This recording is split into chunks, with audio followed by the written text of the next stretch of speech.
सुंदर प्रांगण के अंतर्गत भक्तों का प्रयास, भक्त लोग अपने जीवन के अंतर्गत यही चाहते हैं कि हम पर जो कृपा हुई है वो कृपा सब पर हो, वो कृपा वो अनुकंपा सब पर बरसे, यही चाहते हैं। तो आज हम हर बार सुनते थे, लेकिन इस बार मुझे भी अवसर प्राप्त हुआ। इस बार मेले के अंतर्गत जब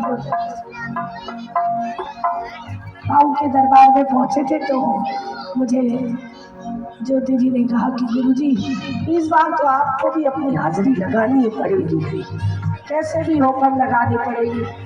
तो हमने कहा नहीं बेटा जरूर लगाएंगे, ये तो मेरा सौभाग्य है कि महापुरुषों के स्थान पर हम लोग यहाँ पर आकर के अपनी हाजिरी लगाए। यहाँ भक्त मंडल सभी बैठ कर के, हमारे कैलाश जी और समस्त मंडली हम बैठ कर के आपको आनंद दे रही थी। बहुत कुछ नहीं कहूँगी, भजन की गंगा और भजन की सरिता में आप स्नान कर ही रहे। क्या देता है महापुरुष, कौन सी ऐसी अनोखी चीज है जिसको वो देता है, दिखता नहीं पर वो देता है। साधक को कई बार मन में ये बात आती है कि हमने इतने साल दिए तो हमको भगवान ने, गुरु जी ने क्या दिया। कई बार ऐसा मन में आ जाता है, हम तो अभी भी वैसे के वैसे ही है, कोई फर्क ही नहीं आया। तो मतलब दोष भगवान का है, जबकि सतगुरु बहुत कृपा करता है, बहुत देता है। एक शिष्य, बहुत ध्यान से सुनिएगा, छोटी सी बात कहूंगी, क्योंकि भजन तो आप बहुत सुन ही रहे थे, छोटी सी बात कहूंगी, ध्यान जरूर दीजिएगा। एक शिष्य अपने गुरुदेव के पास जाकर कहता है, गुरुजी मैंने आपकी 12 साल सेवा की, आपने मुझे क्या दिया। गुरुजी ने सोचा अगर इसको ऐसी कोई बात जवाब दूंगा तो इसको जवाब समझ में नहीं आएगा, क्योंकि संतों की बात हमको समझ में कहाँ आती है। हम तो संसारी है, तो संसार की भाषा समझ में आती। हिन ॾिनो, हिन न ॾिनो, हिन खाधो, हिन वरितो, हिन हिकु पैकेट ॾिनो, हिन ॿ ॾिना, ओही तो दियो, मैंने तो ही देवो है। हमारे मकान में 100 रुपया लेना है तो मैंने भी 105 देना है, 200 नहीं देना है। हम तो ऐसे हिसाब वाले हैं।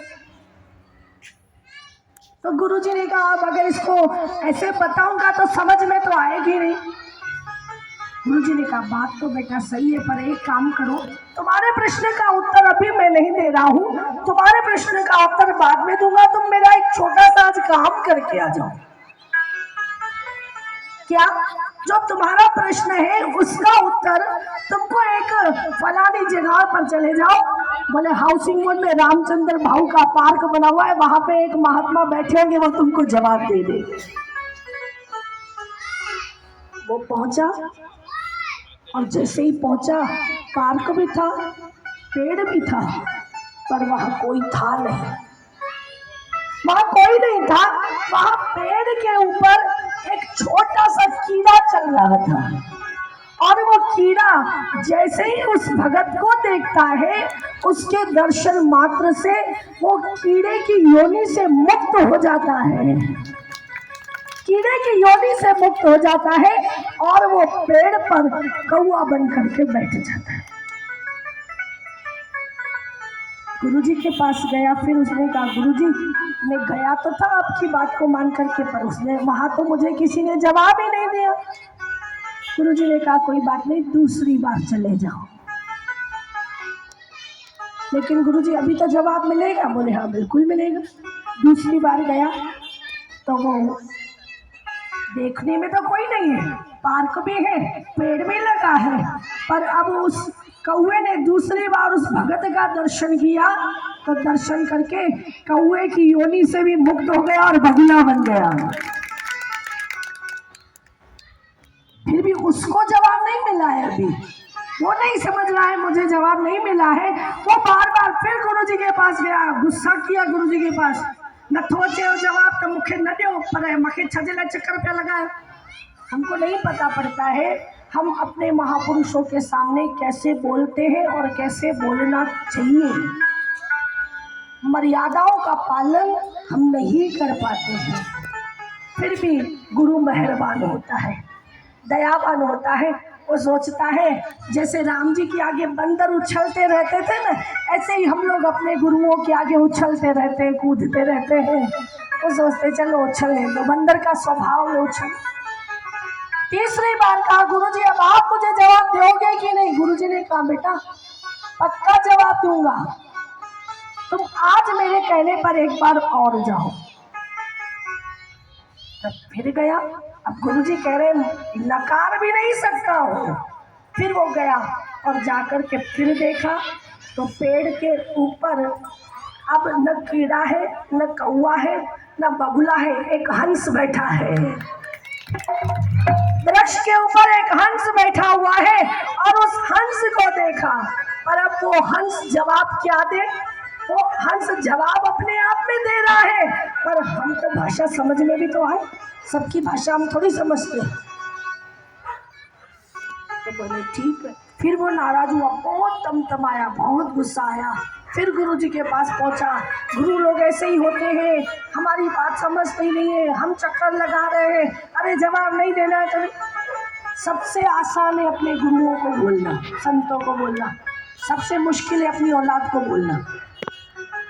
औलाद से व्यक्ति डरता है, उसके सामने, बहू के सामने कुछ नहीं कहता, बेटे के सामने कुछ, गुरुजी मुझे सामने कुछ नहीं चाहिए, मुझे पुत्र के सामने कुछ नहीं चाहिए।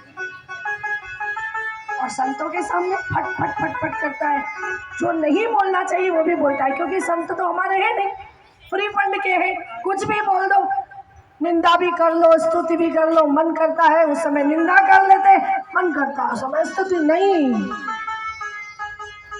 निंदा करने पर बिगड़ता संत का कुछ नहीं है। हम तो सही कई बार कहते हैं, हमने कहा हम भगवान को गालियां दे, हम बाबे को गालियां दे, हम भाऊ को गालियां दे, तो क्या भाऊ भाऊ नहीं रहेंगे? अभी भी वो तो भाऊ है, पर बिगड़ेगा कौन? हम, वो तो बने हुए ही हैं। आखिर चौथी बार में बहुत गुस्सा किया। गुरुजी ने कहा ज्यादा अब नहीं कहूंगा, एक बार मेरे कहने पर। चेला कहने लगा अब की बार जवाब नहीं दिया ना गुरुजी तो फिर देख लीजिए। गुरुजी ने कहा मैं देखूंगा कि तुम देखोगे, ये तो निर्णय बाद में होगा। पहुंचे, जब वापस पहुंचा उसी पार्क के अंतर्गत पेड़ के नीचे एक महात्मा बैठे हुए थे, जोगिया कपड़ा पहन करके, नेत्र बंद किए हुए, जो भाव का ध्यान कर रहे थे। बहुत देर तक उसके सामने खड़े रह करके हाथ जोड़ करके खड़े रहे। महाराज की आंखें खुले तो मैं पूछूं भाई संत की सेवा का फल क्या होता है? आंख खुली थोड़ी देर बाद, जैसे ही आंख खुली तो वृक्ष के नीचे जो महात्मा बैठे थे उन्होंने कहा क्या पूछने आए हो कि संत की सेवा का फल क्या होता है? उसने कहा अरे महाराज आप तो अंतर्यामी हो, आप तो मेरी बात समझ गए, आप तो मेरी बात समझ गए। बोले हाँ, आप यही पूछने आए हो ना कि संत की सेवा की तो मुझे फल क्या मिला? तो सच बात बताऊं, ईमानदारी की बात मैं आपको बताऊं, जब आप पहली बार आए थे तो मैं पेड़ के ऊपर कीड़ा बना हुआ बैठा हुआ था। आप संत के संग रहते हो ना, इसलिए आपके दर्शन से मेरा कल्याण हो गया, मैं कीड़े से कौवा बन गया। दूसरी बार दर्शन किया तो मैं कौवे से बगुला बन गया। तीसरी बार दर्शन किया तो बगुले से मैं हंस बन गया। और चौथी बार दर्शन किया तो हंस से मैं संत बन गया। ये सब आपके दर्शन का प्रताप है, मैंने कुछ नहीं किया है। जैसे जैसे आपका दर्शन कर रहा था वैसे वैसे मेरी योनि से मैं उस मुक्त हो रहा था, और वो भी बिना कष्ट के। तो ये आपके दर्शन का प्रताप है। शिष्य एकदम नर्वस हुआ, शर्मिंदा हुआ, मेरे दर्शन से तुम्हारी योनियां मुक्त हुई है, मतलब मेरे गुरुजी ने मुझे इतना दिया है और मुझे मालूम भी नहीं है। शिष्य शर्मिंदा हुआ, पहुंचा दरबार के अंतर्गत और पहुंच करके कहने लगा, क्षमा करना गुरुजी, मैं समझ रहा था आपने मुझे कुछ भी नहीं दिया है, मुझे क्या पता कि आपने मुझे इतना कुछ भी दिया है। मेरे दर्शन से वो योनि से मुक्त हुआ है, मेरे दर्शन से वो एक भक्त बना है। जब मेरे दर्शन का प्रताप इतना है तो जो आपका दर्शन कर लेगा वो तो फिर राजा बन जाएगा। तो महापुरुषों के दर्शन सेवा से, उनकी कृपा से हमें बहुत कुछ प्राप्त होता है। पर हम क्या बाहर की चीजें ढूंढते हैं, हमको बाहर से कुछ मिला कि नहीं मिला, यहाँ से कुछ मिला कि हम लड़ रहे हैं, हमको बिस्किट का पैकेट मिल जाए, हमको ये प्रसाद